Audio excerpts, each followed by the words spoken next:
మీకు ఎలా అనిపించింది అన్న కల్కి ట్రైలర్?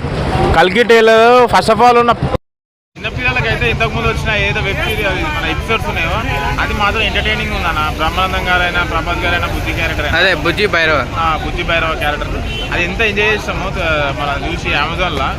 దాని తర్వాత మళ్ళీ ఇప్పుడు కల్కి ట్రైలర్ చూసిన తర్వాత అది వేరే జానర్ ఉంది, ఇది వేరే జానర్ ఉంది, ఒక డిఫరెంట్ వరల్డ్కి వెళ్ళిపోతా అని అనిపిస్తుంది. మళ్ళీ ఇంకోటి ఏంటంటే మన హాలీవుడ్ రేంజ్లో మూవీస్ ఏవైతే చూడని వాళ్ళు ఉన్నారో, ఒకవేళ చూసిన వాళ్ళు ఉన్నారో, ఇది ఒక డిఫరెంట్ వరల్డ్కి తీసుకెళ్తుందా అనిపిస్తుంది అన్న. అసలు అది ఏంది, ఆ విజువల్స్ ఏంది, ఆ ప్రభాస్ గారి ఎంట్రీ అసలు ఏమంటారు, నేనేం చెప్పలేకపోతున్నా. వెయిటింగ్ ఫర్ కల్కి. అదే అన్న, ఇప్పుడు థియేటర్లు కూడా ఖాళీగా ఉంటున్నాయి, అంత మంచి సినిమాలు కూడా ఏం రావట్లే అన్న. అందరూ ప్రభాస్ అన్న కల్కి కోసం ఎదురు చూస్తున్నారన్న. అవును, ఇప్పుడు ఈ వీక్ నుంచి నెక్స్ట్ థియేటర్స్ ఏం లేవు, సినిమాలు ఏం లేవు ఎక్కువ పెద్దవి. ఈ కల్కి మూవీ అనే సినిమా ఇక మనకి ఇక మంచి ఆడాలి, 100 days ఆడాలి.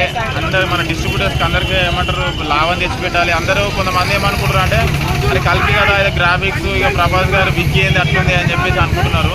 ఒకసారి ట్రైలర్ చూస్తే అది కొంచెం తగ్గిపోతుంది, ఎక్స్పెక్టేషన్స్ పెరిగిపోతాయి.